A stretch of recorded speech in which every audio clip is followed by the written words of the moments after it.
Hi and welcome back to Beeper Beef, the second channel for Findersbeepers History Seekers. This week, whoa, I've just been sat thinking about things like all the adventures we've been on and all the things that we've done over the years while we've been exploring, while we've been metal detecting, how it all started, where it's taken us. And it's just taken me down a massive rabbit hole. And I wanted to talk about some of the experiences we've had over that period of time. But one place just keeps coming back to me, and that was the trip to Estonia and Russia. And we've never really had a good chat about it and told you everything that happened.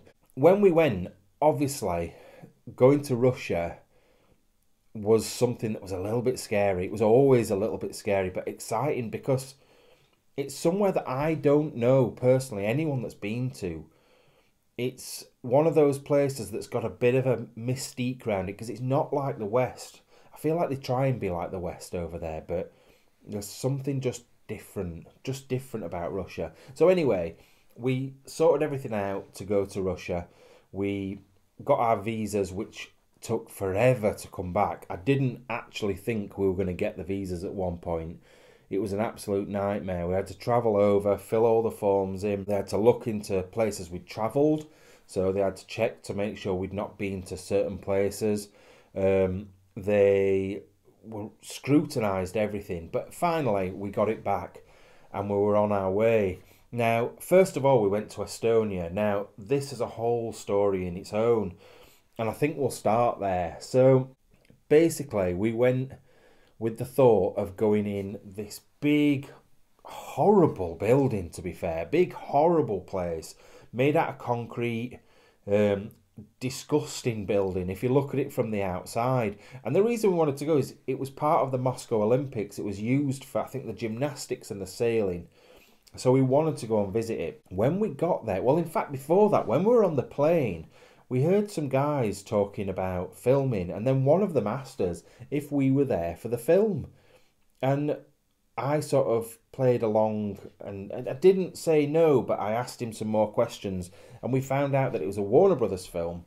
So that was quite exciting to start with. So we thought, can we find out where this place is? And then it sort of went out of our heads a little bit, and we moved on. And when we got to this place, it was full of English. So, it was like a building site. On the outside, there were loads of stuff for building. And we thought, oh no, we've missed our opportunity. They're doing it up. But then we started to hear all these English voices. So we thought, I wonder what's going off in here. And then it clicked in my head that actually they were there for a film. And I didn't know what to do. At first, I wasn't sure whether we should go in or not. But me being me, I persuaded Andy, who was extremely scared, by the way, very, very scared, and didn't really want to do it. Just like when we went to the Bernabeu to get into the Real Madrid ground, he was scared then, he didn't really want to do it. He doesn't like that interaction on that side of things. He doesn't like blagging it as much, whereas I'm good at that and I like it. We went to the doors, and there was an English guy stood off to one side, but then the woman on the desk was either Estonian or Russian. And we explained we were there from the newspaper, the Daily Mirror and the Sun. And we were there to take photos. We were supposed to be there. And she sort of didn't really know what we were saying so much. So the English guy came over and I explained it to him. And he said, oh, right, fine. Explain it to the woman in her language. We then just signed ourselves in and off we trotted. Yeah.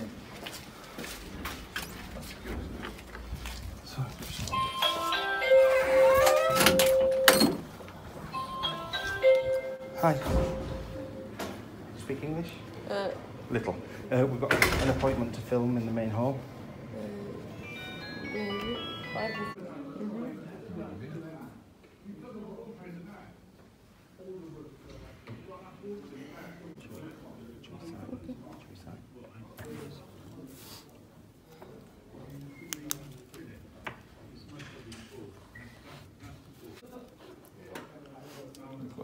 Yeah, just put it in. It's like a ticky thing, isn't it?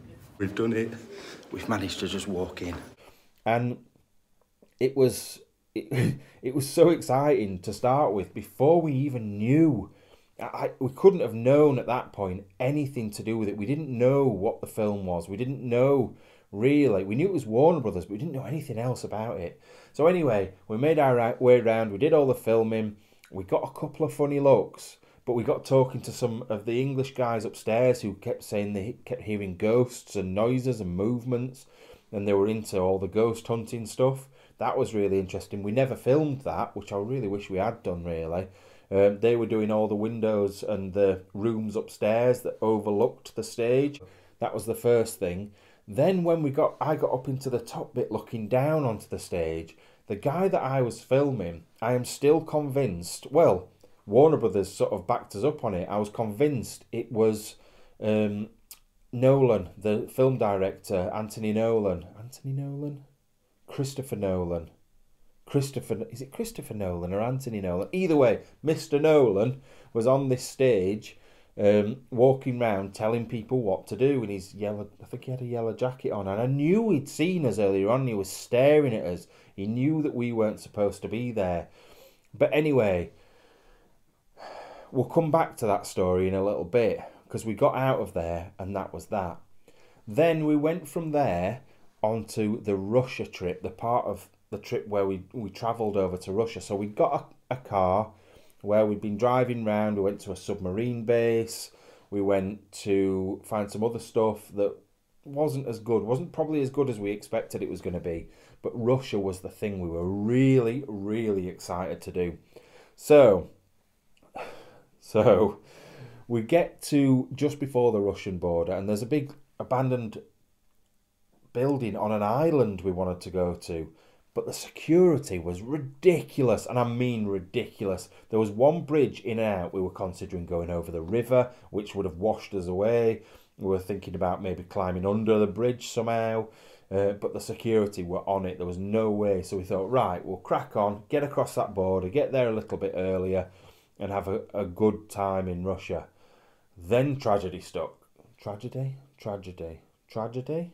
That sounded wrong. Tragedy struck. Anyway, it were a nightmare. We got to the border. I said, yes, you can come across the border, Mr. Andrew and Mr. Matt. No problem at all. Your car can't, though.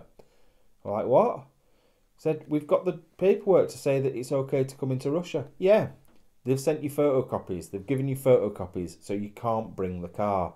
And we were like, oh no, what are we going to do? So we were then stuck with too much stuff to carry.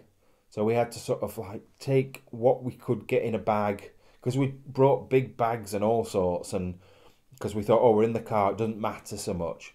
So anyway, we've got these big bags. We make it into the smallest bags we possibly can, and we go and look at the train timetables. There was no trains, like literally 0 trains for the next 2 days. No way of getting across on there. So then we were really down. And I mean, we don't show in any of the videos how down we were. Like, I just didn't speak to Andy for about an hour. And then all of a sudden, I changed my way of thinking and thought, right, we've come all this way. Let's be positive. Let's do something about it. So I was thinking, shall we walk across the border and then risk it when we get across there, that we can find a way from the other side of the border all the way to St. Petersburg, which was about 2-hour drive, maybe more? Or do we try and sort something from this end? Now the problem was I needed a poo really bad. And I don't just mean a little bit bad, I mean really bad. It was building up. Everything was miles away from where we were, so I didn't know what to do. And we found a little portaloo thing, but there was no toilet paper in it. It was totally overflowing. Like, I mean, the toilet was just, there was stuff coming out the top of it. It was disgusting. So the only thing I could think was, I don't think I've got any in the office, but we've got leaflets with like all the names of the channels and things like that on it that we hand out to people sometimes. So I used those to wipe my arse on. I also used half of my hand to wipe my arse on. I'd got poo all over me. I was wiping it on the grass It stunk. I literally had to sit like this for the whole journey once we got on the thing we were travelling in, which was a bus. So we deciphered the bus timetables, which was an absolute nightmare. Using an app on my phone, trying to work out which one's going where. We finally got on. It was about a 4-hour coach journey to St. Petersburg with a hand that smelt like shit. I got a shitty hand. I hardly got any stuff with me. Andy was panicking, and I got a shitty hand on a bus. It was horrendous. So anyway, we get all the way through to St. Petersburg, and the bus just goes, right, that's it, that's as far as we're going. And we had no idea where we were. We were in the middle of St. Petersburg. It was starting to go dark, and we just wandering round until we worked out where our hotel was, and finally made it there. And the hotel actually was amazing. It was I've never been in rooms as big. Literally, it was like my house. The whole room was massive, but it was an amazing place. Finally got to wash my shitty hand. And we were there, and we thought, right, that's it. We can go out into the town, have an amazing night. And we did. And we saw them all dancing in the streets and things like that. And I've talked about this in other videos. It was an amazing experience. But then the next day came, and the thing is, we'd only planned to go for 2 days to Russia. So the first day we should have got there really early on. But obviously, because of the car situation, we'd wasted all of that day. And the second day we were there, we were hoping to have the full day to get on with everything we were supposed to. We'd got about 25 locations to do. But for some reason, it just didn't happen because of that first day. So we went to the place we'd talked about over and over again since the first start of looking for locations, and that was Golovo. We just kept saying it to each other, Golovo, Golovo. And it was a military base in just outside St. Petersburg. And it was full of abandoned helicopters. Now, there is a video, and I don't know if I'll be able to find it. I will try and find and put a little clip in of some lads on some push bikes whizzing round in Golovo, round the helicopters, like next to like a little tiny fence. Nobody there, nothing there, and we thought, yes, amazing. We can go and see these helicopters, climbing them, get some photographs, and they looked amazing. We got there, and not only was it no longer abandoned, it was full of bleeding, like, soldiers sat there with dogs. So we went up to the gate, tried to bribe them, didn't happen. They told us we needed to fuck off. Get out of there, and if we didn't, they were coming with the military police, and they were going to take us to prison for spying. So Andy literally shit himself on the spot. He just pooed his pants, and he's like, come on then, let's go. And I'm like, I haven't come all this way just to turn round and not see it. So let's sneak round the back. So Andy with turd running down his leg, me like acting all brave, come on, let's go, round the back to the fence, starts taking photographs, filming a little bit. What happens next? A little guy pops his head out round the back, starts shouting, oi, oi, and then the next thing we know, there's dogs, loads of, you'll see it, if you watch the full video, and I will put the link in the description, if you watch the full video, you hear the dogs, and they are scary. We'd already seen the dogs at the gates, some of them, and some were just like normal pet dogs, but some were big, scary animals. So yeah, we got out of there as fast as we could, and I've never pooed myself quite as much in my life. We shot out of there like the shit that shot onto my hand. It was horrendous. So yeah, anyway, then the trip was, like, the rest of the time in Russia was good. We had to take the hire car back, and the only way we could get back then, because we'd missed the bus, missed a bit. We went to this big, massive gun, and I knew we'd not got time to go. I knew we were going to miss the bus, but the gun was worth seeing because it was huge, a big train gun. It was so good. Because of that, we got the car back just in time. I mean, with like a minute to spare, we got the car back, but we'd missed our bus back to the border. So we're like, we're gonna have no money left. we're going back to the border and we've got to go in an Uber or their version of an Uber. And actually, it was like a 2.5 hour drive and it cost us about 16 quid, which was mad. And we went through a snowstorm. It was mental weather. And we got there and it was like 12 minutes past midnight or something like that when we got to the border. He dropped us off in the wrong place, so we had to walk. So it was about 25 past by the time we actually got to the border. They wouldn't let us through. Our visas had expired, and they'd expired by 25 minutes. And because of that, they said, right, you're going to be detained. You've got to wait at this border. You cannot leave the border. You can go to one of these designated hotels within the border town. So we had a look at the list. There was one that worked out about £10 for both of us, including breakfast, and we were like, yeah, we'll stay there. So we stayed there. That were all good. Went back to the border in the morning, and they said, right, you need to pay this fine. And we were like, oh no, we're going to get a massive fine. It's going to be ridiculous. We've gone over our thing. It worked out at 10 quid. We've got a £10 fine. So we thought, brilliant, let's pay them. Oh no, you can't pay us in money. And we're like, what do you mean you can't pay us? Can't pay you in money? No, don't accept cash. You've got to pay it through this certain thing through a bank. And we're like, all right, brilliant. Where's the bank? Oh, it's bank holiday today. Oh, problem. What do we do now? So we went, and they said you can do it through a cash machine. So I left Andy at the border because they wouldn't let him leave. One of us had to stay at the border at that point.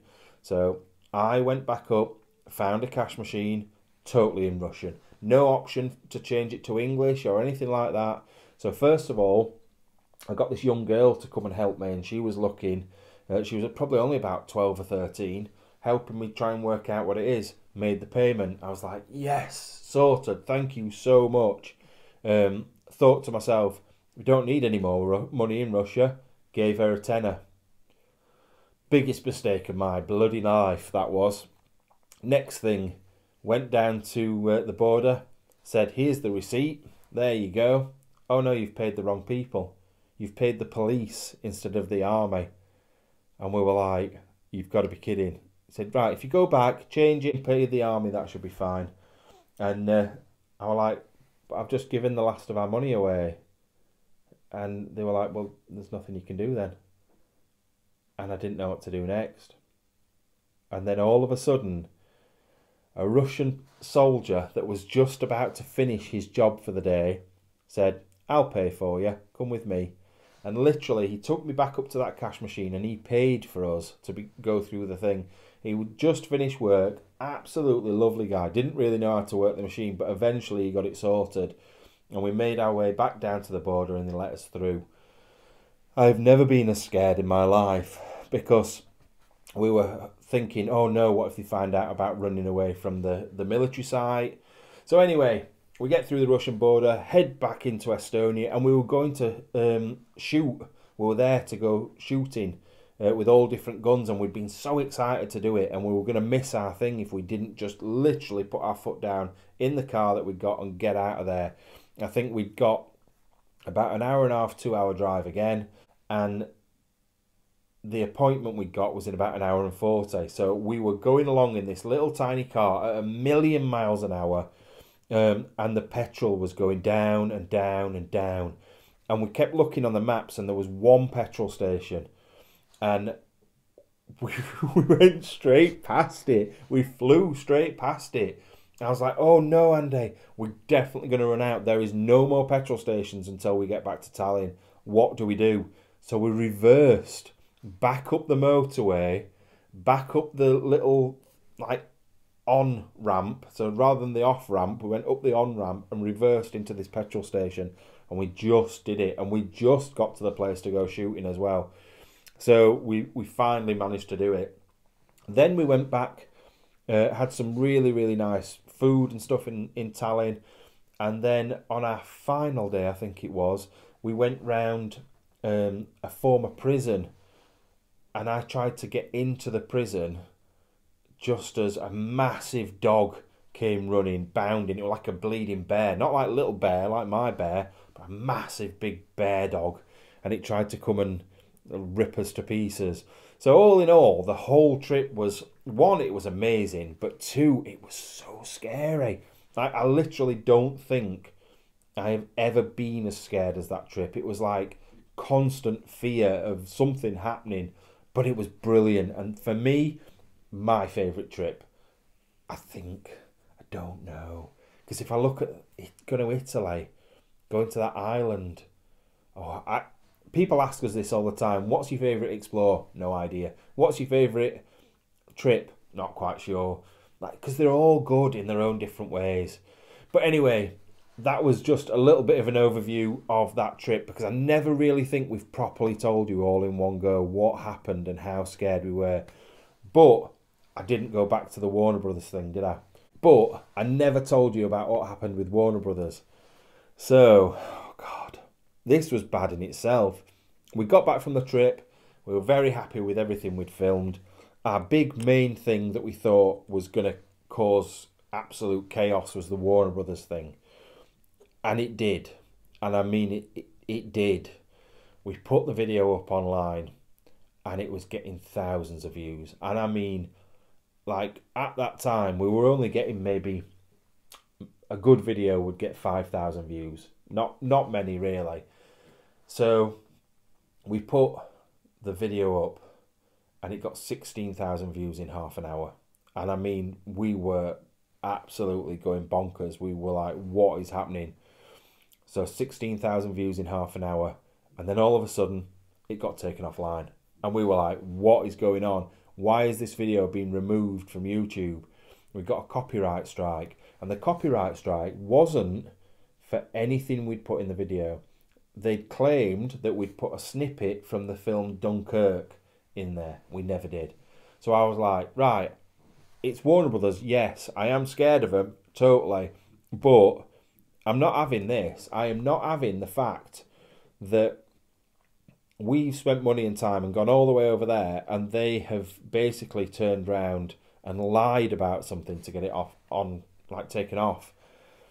So I put a counterclaim in saying, we haven't done this, that footage isn't in there.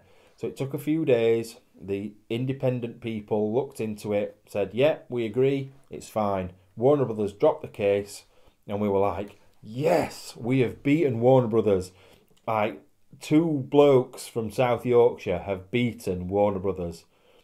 Madness.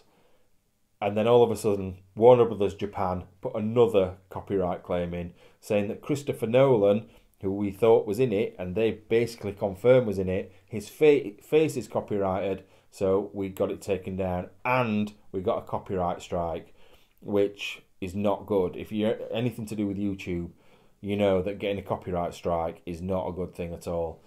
So all in all, they ended up winning, but they also, the next day, that's Bear down there, you can hear banging about, the next day, what are you doing? What are you doing? Come here. Hello. You alright? You're a good boy. So yeah, anyway, the next day they released the name of the film, where it was being filmed, who the director was, and it was all because of us. So I think that's a massive W. I really, really do think that's a huge win for us. So anyway, just thought I'd give you a bit of a story time for today. A lot of people that are newer to the channel won't have known anything about that, so it is good to spread a bit of excitement from things we've done. Why are your feet wet? What are you after? You can smell this tiny piece of biscuit here, can't you?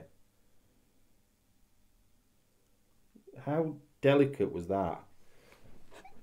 There you go. Anyway, thank you very much for watching. I will be making some more videos about experiences and things we've done over the past. So if there's anything in particular you want to know more details about, stuff that we've done and you really want to know the ins and outs of it, comment down below, tell me what you want to see, and I'll see you later. Bye-bye.